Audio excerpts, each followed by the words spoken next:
ensemble la parole de Dieu dans le livre de la Genèse.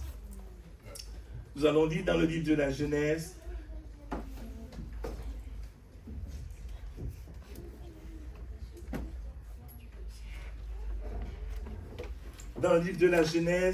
au chapitre 20. Notre texte de méditation, c'est dans le livre de la Genèse, au chapitre 20. Mais pour que nous puissions, n'est-ce pas, mieux saisir ce que le Seigneur veut nous aider à comprendre, nous allons aussi lire dans le livre de la Genèse, toujours au chapitre 12, à partir du verset 10. Donc, deux lectures.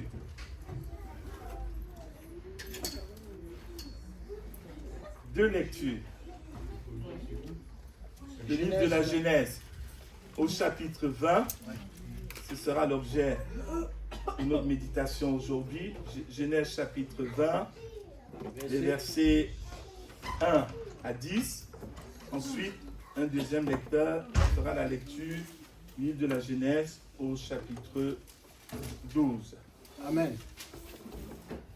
Donc, Genèse chapitre 20, oui. Je peux lire. Amen. À partir du verset 1 jusqu'au verset 10. Jusqu'au verset 10 déjà. Merci. Amen. Abraham partit de là pour la contrée du Midi. Il s'établit entre Kadès et Chour et il fit un séjour à Guérar.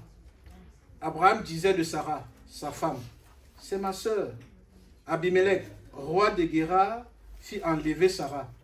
Alors Dieu apparut en songe à Abimelech pendant la nuit et lui dit, « Voici, tu vas mourir à cause de la femme que tu as enlevée, car elle a un mari. » Abimelech, qui ne s'était point approché d'elle, répondit, « Seigneur, fais-tu périr même une nation juste?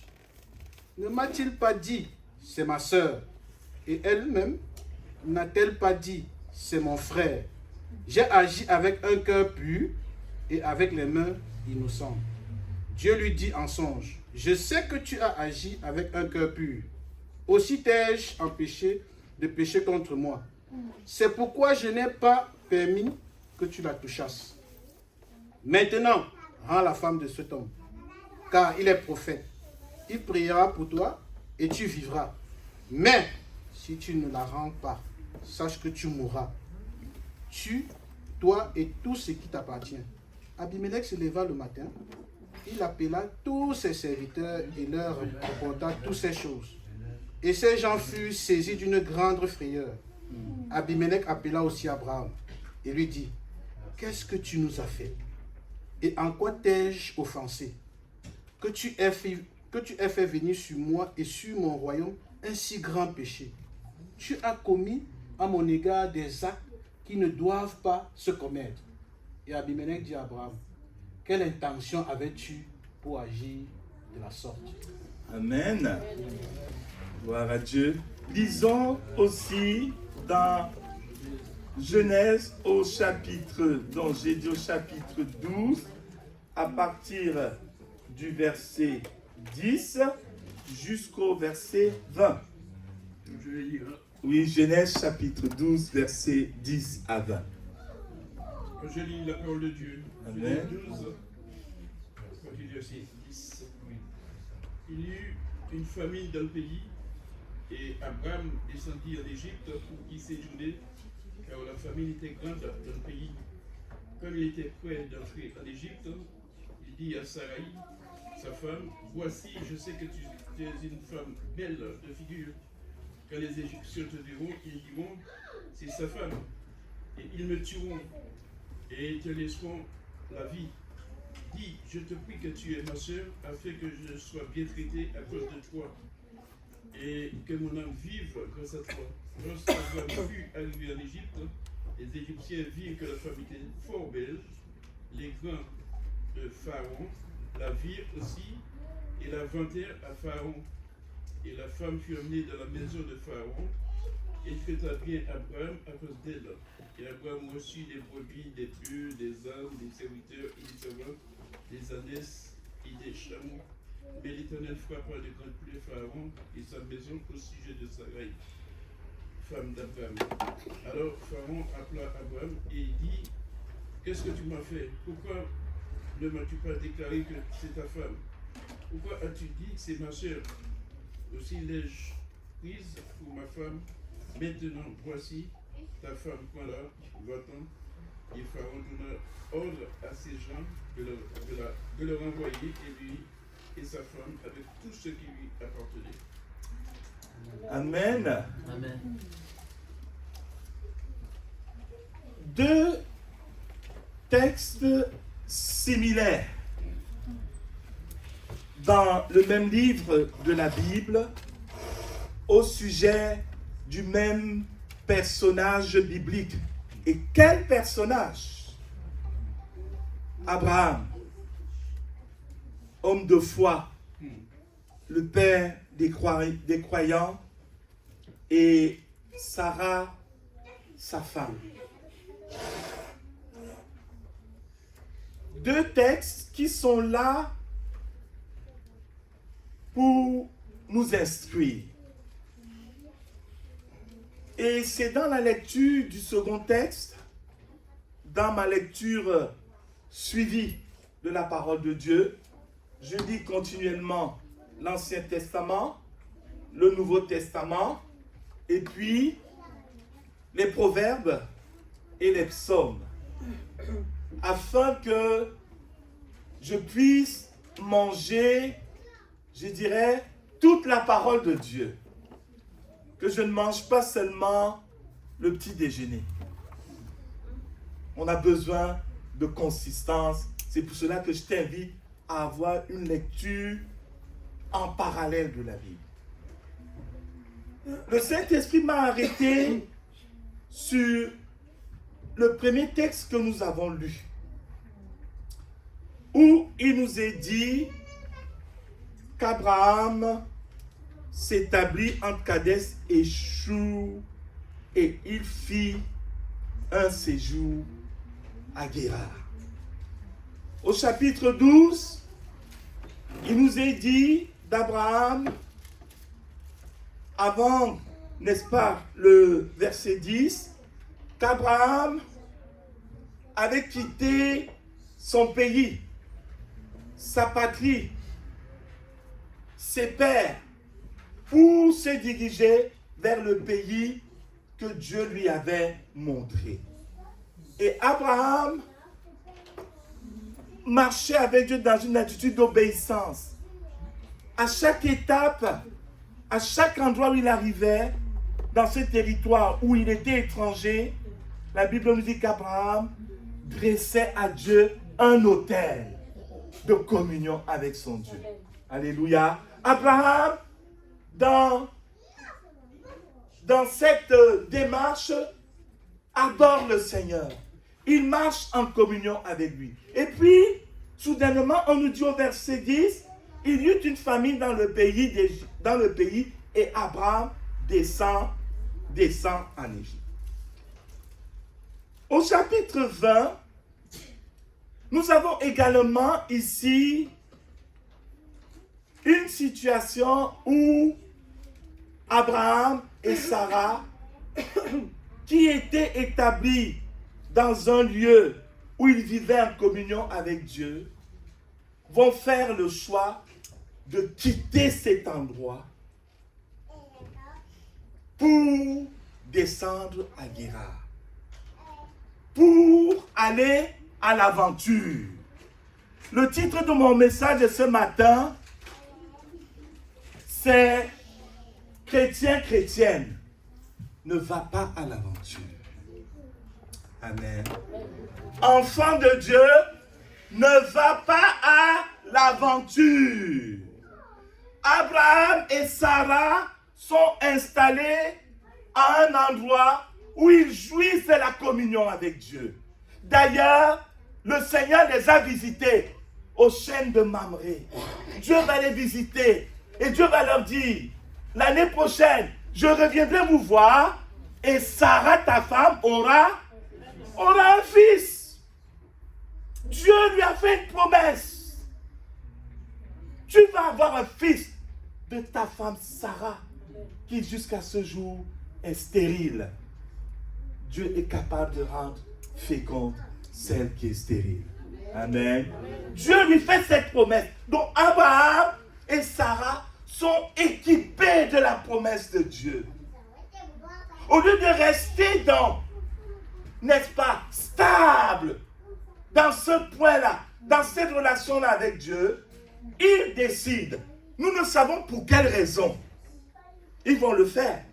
Au chapitre 12, il nous est dit qu'il y avait la famine dans le pays. Donc on pourrait dire que c'était une bonne raison d'aller chercher secours ailleurs. Ici, on ne sait pas ce qui a poussé Abraham et Sarah de descendre à Guérar. Chose curieuse, Guérar n'était pas forcément réputée être une ville qui craint Dieu. Il n'avait pas cette réputation et Abraham le savait. Il savait que ces gens de Guérar n'étaient pas des craignants Dieu. Et pire encore, les habitants de Guérar étaient des Philistins. Et vous savez que les Philistins, dans la Bible, sont les ennemis héréditaires du peuple de Dieu. Abraham et Sarah, en bonne conscience, et malgré la promesse que Dieu leur a faite, malgré le fait qu'ils sachent que Guérar est un lieu de personnes qui ne craignent pas Dieu, vont faire le choix d'aller à l'aventure, d'aller à Guérar. Ils quittent un lieu de communion avec Dieu, un lieu sécurisé, un lieu où Dieu leur a parlé, pour se rendre dans un lieu où ils seront au contact d'hommes et de femmes, n'est-ce pas, qui ne craignent pas le Seigneur.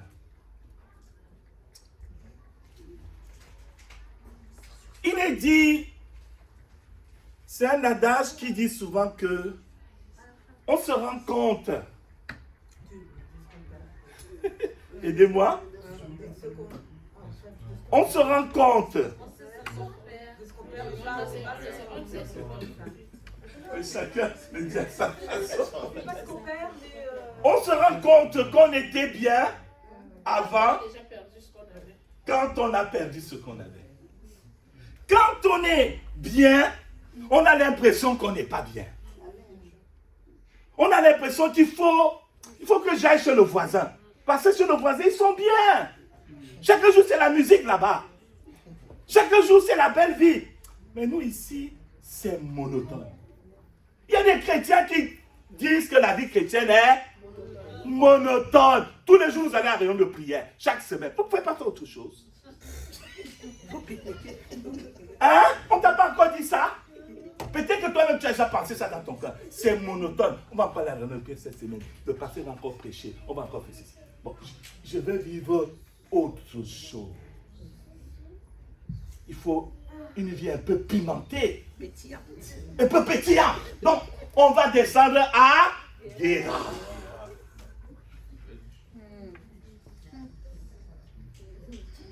Guérar. À l'aventure. À l'aventure. Et Abraham et Sarah, quand ils décident donc d'aller à l'aventure à Guérar, je voudrais dire à ton voisin, Dieu t'a placé là où tu dois être. Dieu t'a placé dans l'église où tu dois être. Ah. Dis-lui, Dieu t'a placé dans l'église où tu dois être.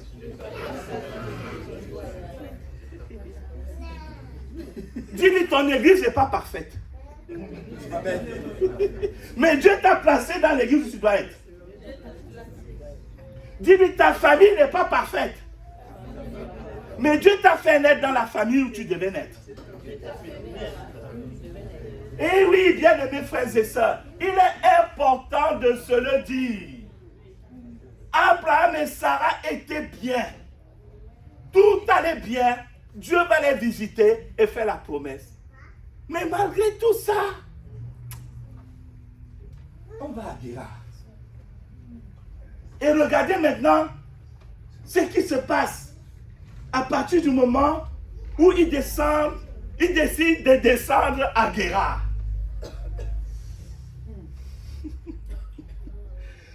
Abraham, dès ce moment, et Sarah vont perdre pied.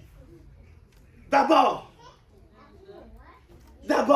ils vont rentrer dans une espèce de combine là, qu'il y avait entre les deux. Hein? Tu es ma soeur, n'est-ce pas? Moi, je suis ton frère. Voilà. D'accord? Hein, c'est ça.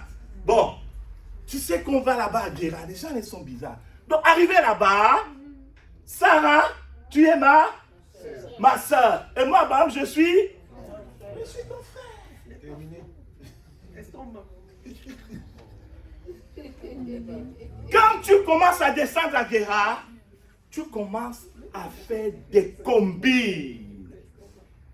Des combines. Tu commences à être bizarre. Tu commences à adopter l'attitude des habitants de Guérard. Puisque tu quittes l'esprit pour rentrer dans le domaine de la chair. Comment dans un couple, marié homme et femme, le mari va dire à la femme, tu es ma soeur. Quand on va arriver là-bas dehors, tu dis, je suis ton frère. D'ailleurs, l'alliance est là, j'enlève, je pose. Eh oui, dans certains cas, c'est comme ça. Ah, je suis ton frère, tu es ma soeur. Comme ça, on ne va pas nous ennuyer. Des combines quand on décide de quitter le lieu de sécurité. Et chose curieuse, c'est que Abraham et Sarah avaient déjà utilisé la même stratégie 25 ans plus tôt. Quand ils étaient descendus en Égypte, là encore, Abraham disait ça, tu es trop belle. Moi, je ne veux pas mourir là-bas. Hein. Je ne veux pas mourir. Donc on dit, tu es ma et je suis ton. Est-ce que Sarah a dit non? Elle a dit non. Mais elle aurait dû dire non. Pourquoi elle ne dit pas non? Ah, elle avait peur de dire non. Mais elle n'avait pas peur de la suite.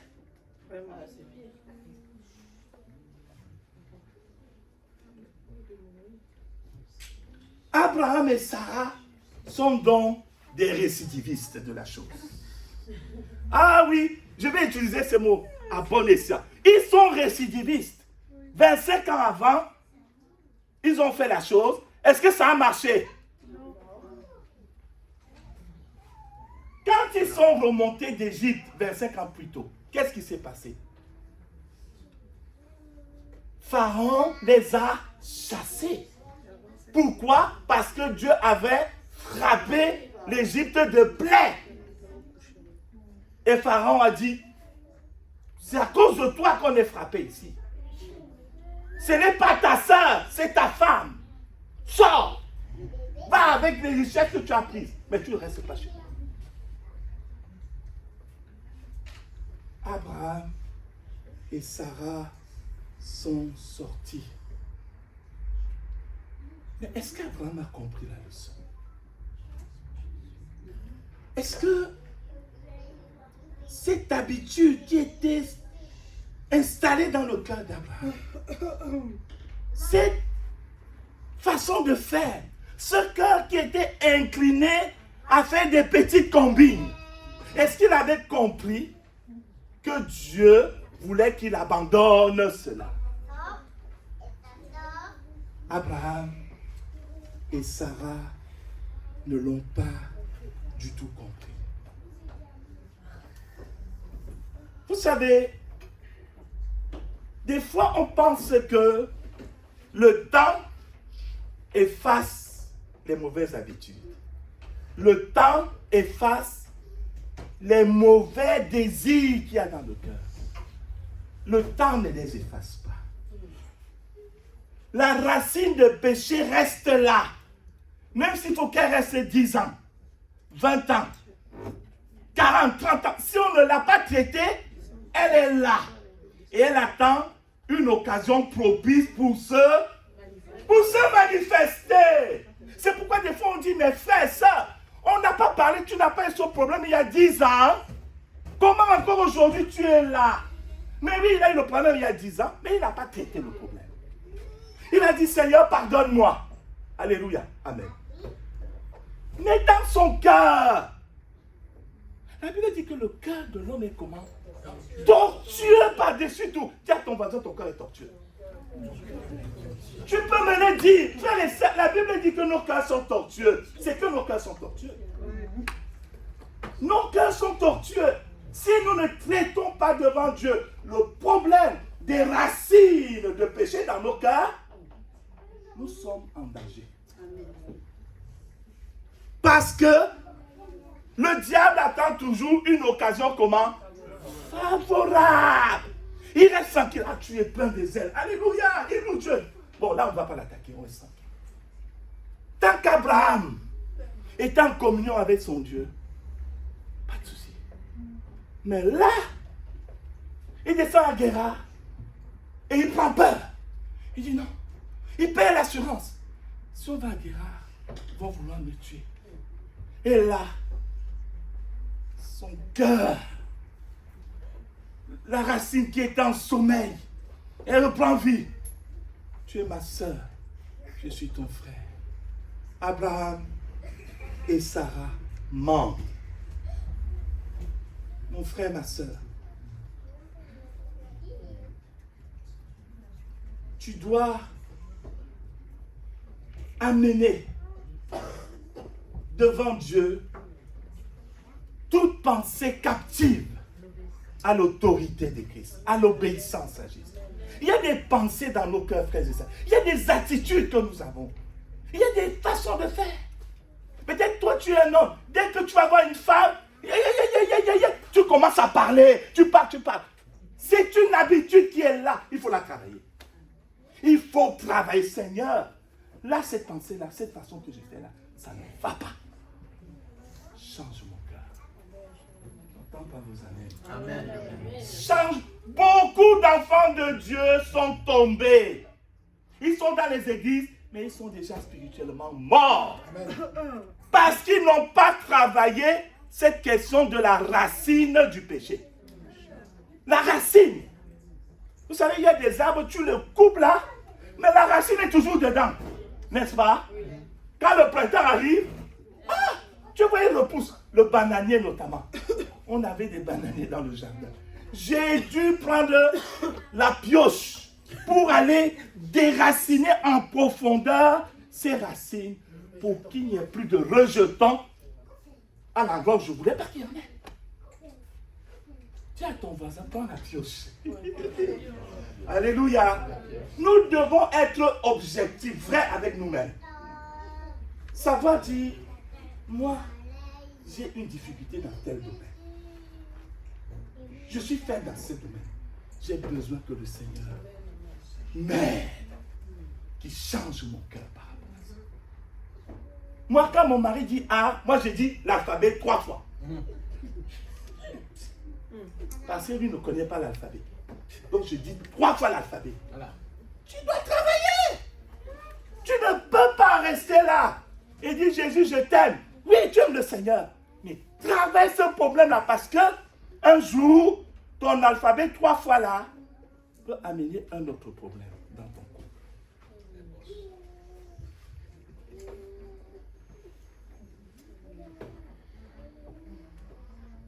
Dieu permet que certaines situations arrivent pour révéler l'état réel de nos cœurs. C'est ainsi que ce qui devait arriver va arriver. L'aventure va tourner au désastre, au fiasco. Eh bien, Abimelech, roi de Guérard, enlève Sarah. Il fit enlever Sarah. on a l'impression, en ayant lu ces deux passages, que c'était une habitude dans le temps. N'est-ce pas? Quand une famille arrivait dans une ville ou dans un royaume, si le roi, il voyait que cette femme est belle, ben, ce sont les conseillers du roi qui lui disaient et en douceur, on allait enlever la femme. C'est nous dire aussi comment on ne faisait aucun cas des femmes. Dans ce contexte où on est là. Mais Jésus est venu rétablir la dignité de la femme. Amen. Le Seigneur Jésus est venu rétablir la dignité de la femme. Abimelech va faire enlever Sarah. L'enlèvement malheureux de Sarah ici est une conjonction de plusieurs choses. D'abord, le fait qu'Abraham et Sarah aient quitté le lieu où Dieu les avait établis pour aller à l'aventure. Quand tu vas à l'aventure avec Dieu, tu ne maîtrises rien. Quand tu vas à l'aventure, quand tu quittes le lieu où Dieu t'a placé, tu t'exposes au coup de boutoir de l'ennemi. Ils sont allés à l'aventure. 1. 2. Ils se sont mis d'accord sur une combine. On va mentir. Comme ça, ça va nous protéger. Et 3. On ne peut pas le nier. Les habitants de Guérard, ce sont des rapaces en convoitise. Dès qu'ils envoient une, donc ils déclenchent. Ils déclenchent, n'est-ce pas, une troupe pour assouvir leur passion impure et charnelle. Vous savez, la Bible est vraiment la parole de Dieu. Amen. Dieu ne nous cache pas les défaillances des hommes de Dieu, fussent-ils les grands hommes de Dieu. Il ne dissimule pas. Pour que, d'abord, on ne les adore pas. Vous savez, il y a des endroits où on est comme ça, devant le pasteur, on est comme ça devant l'homme de Dieu. C'est un homme. Amen. La Bible nous dit que Élie était un homme de la même nature que nous. De même, nous voyons ici que Abraham était un homme de la même nature que nous. Donc, Dieu ne nous cache pas les défaillances des hommes de Dieu, fussent-ils des grands hommes, pour que cela nous serve aussi d'instruction. Vous voyez, pour que nous-mêmes aussi, nous n'ayons pas cette attitude arrogante, cette attitude orgueilleuse, où nous allons croire que parce que nous sommes enfants de Dieu, parce que nous aimons Jésus, nous pouvons nous permettre n'importe quoi. Notre force ne vient pas de nous-mêmes. Notre assurance ne vient pas de nous-mêmes. Notre force et notre assurance sont en Christ Jésus. Et quand nous restons en communion avec lui, nous sommes dans cette assurance-là. Mais quand nous sortons de ce cadre, nous perdons pied. Nous perdons pied. Nous devenons vulnérables. Abraham, ici nous le voyons, non seulement sa femme et lui mentent, mais aussi, quelque part, Abraham n'honore pas sa femme. Oui. Ah, il n'honore pas Sarah. En disant à Sarah, tu es ma soeur. Est-ce qu'il mesure la suite? Les conséquences? Il y a des couples ici. Dis-moi là dehors. Si tu vas à un endroit, il y a des rapaces. Tu vas dire c'est ta soeur? Tu ne peux pas le faire. Donc, il y a quelque chose qui ne va pas dans la tête d'Abraham. La Bible nous dit, dans 1 Pierre au chapitre 3, verset 7, Marie, montrez à votre tour de la sagesse dans vos rapports avec vos femmes, avec votre femme, comme avec un sexe plus faible. Honorez-les. Honorez. Souvent, que signifie le mot honorer sa femme? La respecter, mais aussi la protéger. Protège ta femme contre les rapaces. Protège ta femme contre les rapaces. N'expose pas ta femme. Ne la mets pas dans une situation où elle sera en danger. Ne laisse pas des intrus venir menacer ta femme. Honorer sa femme, c'est cela aussi. Amen. Abraham n'honore pas Sarah. D'accord, lui, il regarde quel intérêt? L'intérêt de qui? L'intérêt d'Abraham. Moi, je serai en sécurité, d'accord, Sarah? Toi? Tu n'as pas de problème. T'as pas de problème, hein? Tu passes partout.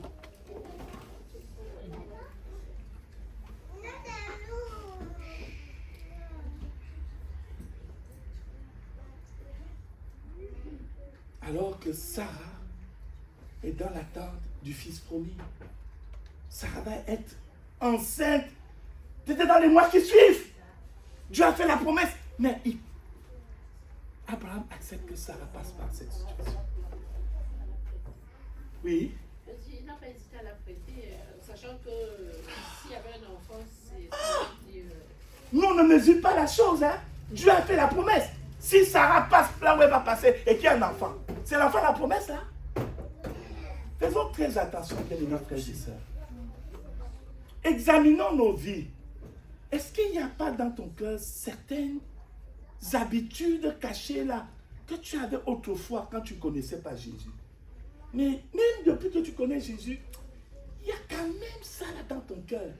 Personne ne voit, mais toi-même tu sais. Prends garde à ces pensées-là. Et traite cela devant Dieu au nom du Seigneur Jésus. Amen. Traite cela, mon frère, ma soeur. Vous savez, lorsque la tentation arrive, le diable ne nous tente pas sur des domaines où on n'a pas de problème. Il nous tente toujours là où il y a des failles. Il a attendu que Jésus jeûne 40 jours et qu'il ait faim pour lui dire, je sais que tu as faim. Dis à ces pierres de devenir de pain. Il ne va pas te tenter d'aller voler. Il sait que toi, tu vas dire, arrête de moi, Satan. Tu seras tout de suite que c'est le vol. Mais il va te tenter dans les domaines. Vous savez, hein? Il va tenter dans les domaines. Il sait qu'il y a une faille. Et nous ne devons pas être... Nous devons être vrais par rapport à nos frères. Amen. Quand tu traverses, quand tu regardes ta vie, sois vrai par rapport à tes failles. Dis à ton voisin, sois vrai par rapport à tes failles. Cela va te permettre de prier, de te tenir devant Dieu par rapport à tes failles. Seigneur, tu sais, là, je ne suis pas bien. Je ne suis pas bien. J'ai besoin que tu m'aides. J'ai besoin que tu me délivres, que tu enlèves de ma vie cette racine au nom puissant de Jésus. Et tu peux demander aux frères et sœurs de prier pour toi. Tu veux venir voir le coup passer, on priera pour toi. Vous savez, nous ne devons pas avoir honte de parler de ces choses parce que ce sont ces choses-là que l'ennemi utilise pour nous faire tomber et nous bloquer dans notre marche avec Dieu.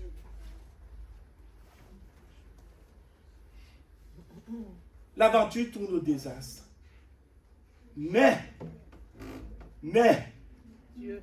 alléluia, amen, il y en a un dont sa bonté durera toujours. Amen. Alléluia. Amen. Sa bonté durera toujours. La bonté de Dieu pour toi ne dépend pas de ta bonne conduite. Amen. Je voulais le dire, ça ne veut pas dire que Dieu t'encourage à agir mal. Non. Mais il faut qu'on comprenne ces choses. La bonté de Dieu ne dépend pas de notre conduite. Et Dieu ici va venir au secours de son enfant.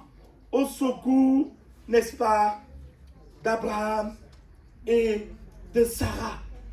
Alors Dieu apparut en songe à Abimelech pendant la nuit et lui dit, voici, tu vas mourir.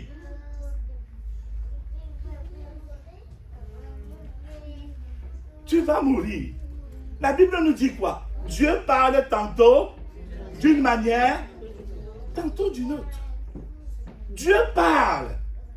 Dieu parle à tous. Dieu parle aux croyants, mais aussi Dieu parle aux non-croyants. Nous, des fois, on a l'impression que Dieu ne parle qu'à nous. Et on pense que Dieu ne parle pas à Dieu. Dieu parle aux non-croyants. Dieu leur parle. Il leur révèle sa volonté. Voici, fais comme ça. Et ici, nous voyons que Dieu va se révéler à cet homme Abimelech. Et Dieu va lui parler Dans un songe. Dans un songe, Dieu va lui parler. Est-ce qu'il arrive que Dieu te parle dans des songes? Hein? Ça t'est déjà arrivé, mon frère, ma soeur?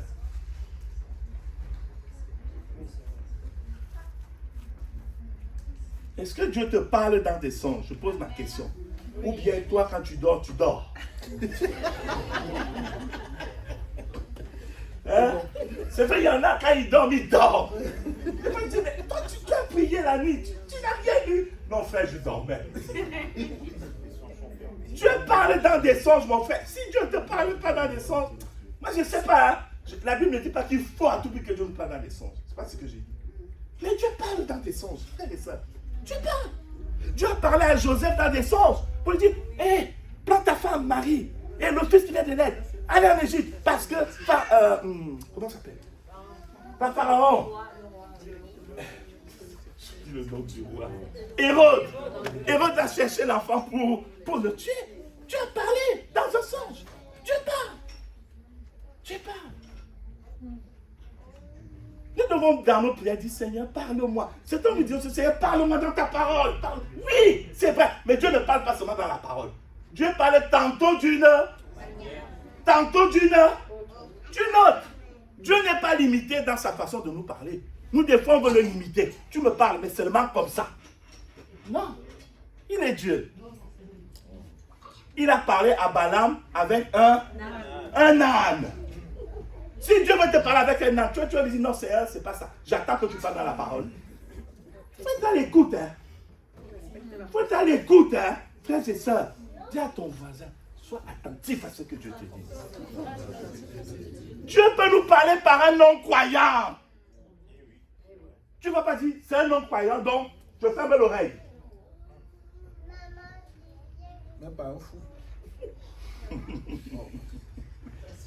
Alléluia. Dieu parle. Et Dieu va parler. Et lorsque Dieu va parler à Abimelech, qu'est-ce qu'on y retient? Première chose qu'on retient, c'est que Dieu juge les adultères. Amen. Amen. Dieu juge les adultères. Et il dit à Abimelech, tu vas mourir. Pourquoi? Parce que tu as pris la femme d'un autre.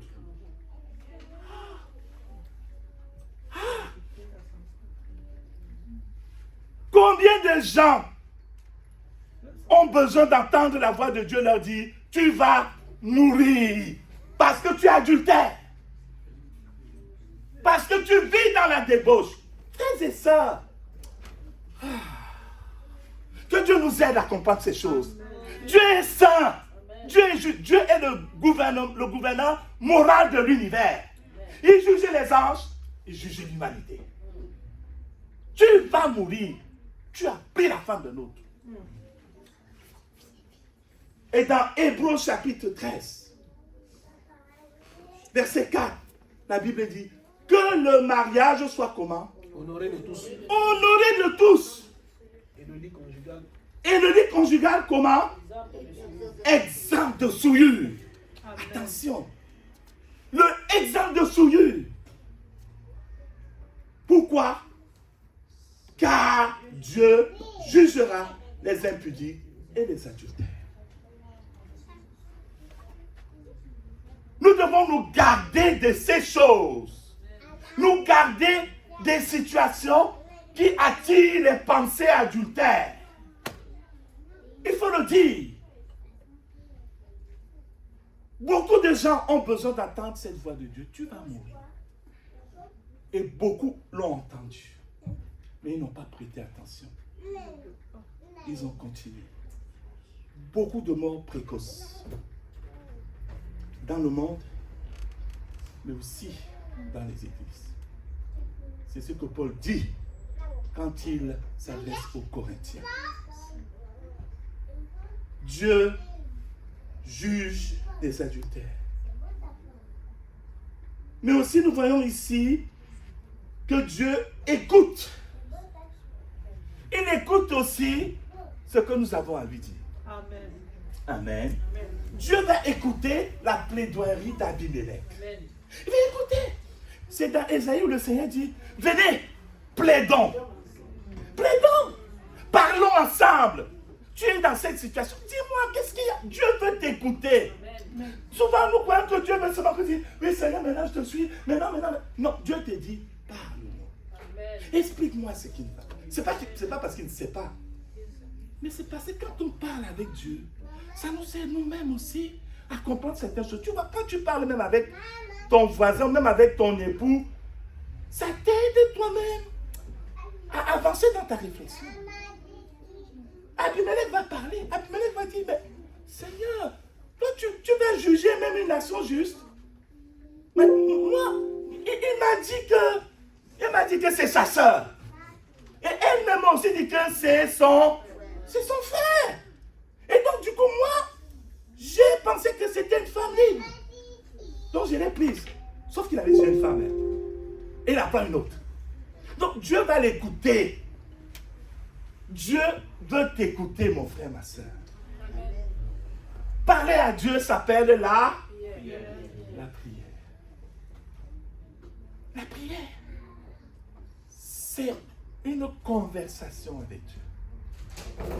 Dieu veut t'écouter. Dis à ton voisin, Dieu veut t'écouter. Parle-lui de tes situations. Ne les subis pas en disant c'est la volonté de Dieu que je souffre comme ça. Non, parle-lui. Dis-lui, Seigneur, voilà, voici. Dieu veut t'écouter. Alléluia. Dieu veut t'écouter. Autre chose que nous avons retenu, c'est que Dieu sonde les cœurs. Parce que quand Abimelech va parler, Dieu va lui dire, oui, ce que tu dis est vrai. Tu agis avec des motifs purs. Je le sais. Et c'est pour cela que je t'ai empêché de pécher, parce que tu as de bons motifs. Autrement dit, s'il n'avait pas de bons motifs, il aurait péché. Et il serait mort. Alléluia. Amen. Et Dieu va prendre la défense d'Abraham.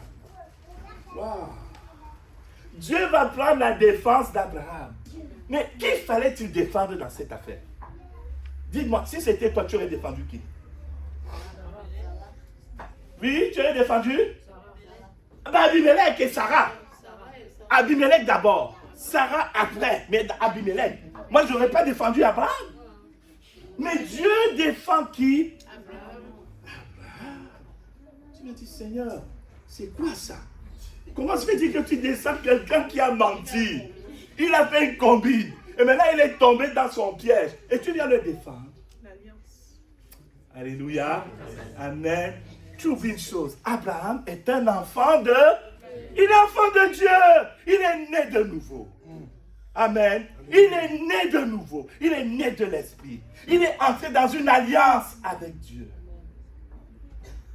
Et le Dieu de l'alliance intervient ici pour défendre la cause d'Abraham. Amen. Dieu dit à Abimelech, cet homme que tu vois là est un prophète. Abraham lui-même avait oublié qu'il était un prophète. Et Dieu rappelle à Abimelech, attention, l'homme là, prophète, fais attention à lui. D'ailleurs, il doit prier pour toi. Alléluia. Amen. Mon frère, ma soeur, l'autorité que Dieu a mise en toi est trop grande. Le nom de Jésus est dans ta vie. Ne te laisse pas mépriser. Tu es une femme, un homme d'autorité. Ta prière peut résoudre des situations bloquées dans des vies. Dans ton travail, qu'on ne te méprise pas. Dieu dit à Abimelech, ne méprise pas cet homme. Il est un prophète. Amen. Il est un prophète. Dieu défend Abraham. Dieu défend ta cause. Mon frère, ma soeur, même quand tu es dans l'erreur, ça ne veut pas dire que Dieu approuve ton attitude, mais il défend ta cause. Et dans cette défense-là, il a certainement parlé au cœur d'Abraham. Vous voyez, Abraham a compris quelque chose là. Il a parlé à son cœur. Mon fils, agis plus comme ça. Mais il défend sa cause. Amen, amen. On va arrêter là. D'accord, on va arrêter là. Mais, retiens une chose, ne pars pas à l'aventure. Ne sois pas un chrétien, une chrétienne qui va à l'aventure. Dieu t'a établi quelque part, tu quittes, tu commences à aller ailleurs. Je connais des chrétiens qui sont allés à l'aventure. Spirituellement morts. Il faut la grâce de Dieu pour qu'ils soient relevés. Même ici, nous voyons comment Abimelech lui-même va faire la morale à qui? Il va faire la morale à Abraham. Toi qui es enfant de Dieu, pourquoi tu ne m'as pas dit?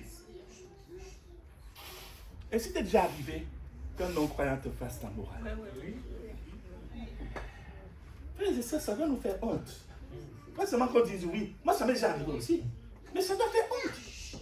Une fois, on m'a dit, mais Joseph, mais nous, on ne te connaît pas comme ça. On ne te connaît pas comme quelqu'un qui va agir de cette façon-là. J'ai fermé la bouche là, j'ai dit, pardonne-moi. Oui, Abimelech va faire la leçon à Abraham. Mais Abimelech oublie de se faire la leçon à lui-même. Parce que lui-même, c'est un homme comment? Qui convoite. Il convoite. Et il vit là-dedans. Et ça ne le gêne pas. Mais ce qui le gêne, c'est le mensonge d'Abraham. Que Dieu te bénisse. Amen. Nous nous prions ensemble.